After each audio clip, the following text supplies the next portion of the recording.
Moonshining has an early history in our country, presenting itself shortly after the American Revolution.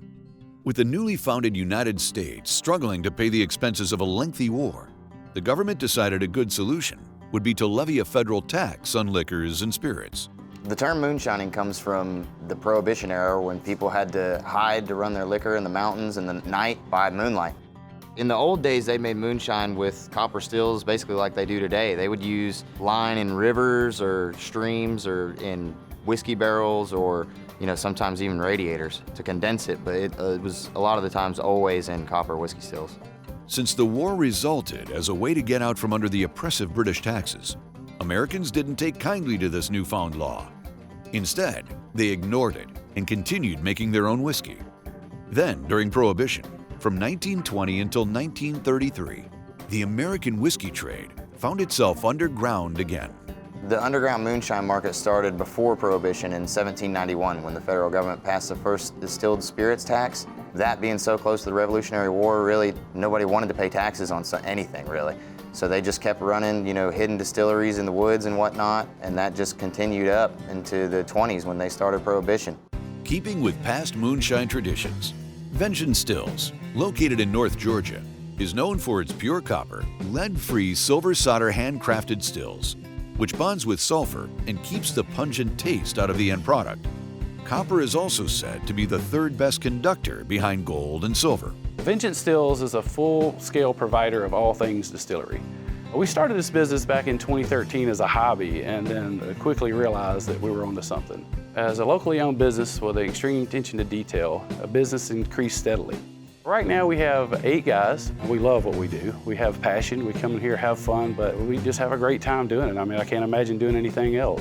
Vengeance Stills hand makes each copper still individually, as if the builder was going to take it home and run it himself. They're 100% copper with 99% silver solder. In addition to the physical properties of copper that produce superior products, Vengeance is also a one-stop shop for all accessories needed for the hobby or full-scale production. Copper is actually an excellent metal, if not the best, for distillation. During the process of fermentation, we like to call a mash, sulfur is produced from yeast. And the copper binds to sulfur to create what's called copper sulfate. And that copper sulfate sticks to the walls of the copper still, as opposed to washing down and running down into your end product. And that's not what you want. It would give you that foul taste or smell. With its patent-pending Easy Clamp, still caps can now be locked down and sealed to the pot, as opposed to the traditional method of using flour paste. So our patent-pending Easy Clamp is a system designed for distilleries, like big distilleries. They don't get flour and water paste and mix up a batch to seal the pot to the cap to the pot. And so we developed this system on a much smaller scale for micro distilleries and home hobbyists. And what we do is we take our 2-piece ferrule system and we TIG weld a ferrule onto the pot and we TIG weld a ferrule onto the cap. And then you simply place a gasket in between, put the two together and lock it down. They're just easy clamp. So for the end user, or let's say the hobbyist, it just makes it for a great experience. Transcending the old-style way of heating over fire, Vengeance incorporates electric models that use advanced proportional integral derivative controllers.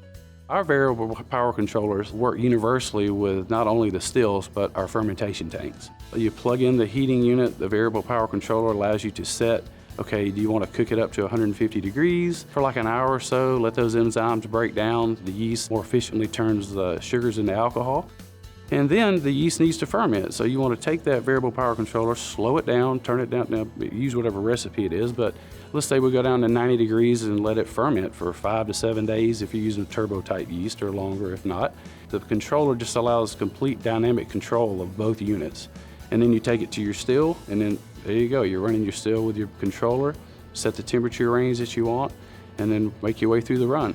Vengeance Stills is dedicated to servicing the home distilling hobbyist, as well as large-scale professional distilleries and restaurants. At the Newfoundland Distillery, we were looking for very authentic copper stills so we could have complete control over our alcohol making process. And we were delighted when we found Vengeance Stills because they fitted our bill perfectly. We bought 3 stills from them, a 120-gallon still with an 8-inch column and 6 plates, along with a whiskey still with a worm and thumper, and a 40-gallon gin still. They've actually all worked so well, we've bought a third 120-gallon still from them, and we're absolutely delighted with everything about them.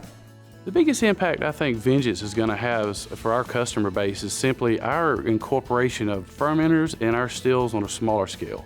You know, there's companies out there that build these big, huge stills, but to my knowledge, we're the first to bring small units along with fermenters that work independently and our controllers that control the fermenter and the still in a smaller footprint so that your micro distilleries, your home hobbyists, each have the access to the technology that allows them to really create wonderful products that the big boys have. They've got all the technology there to do the heads, hearts, tails, cuts, things that, you know, are just out of reach until now. And so we're really going to bring all that to the end user, you know, even the hobbyists. They'll have access to all this great technology.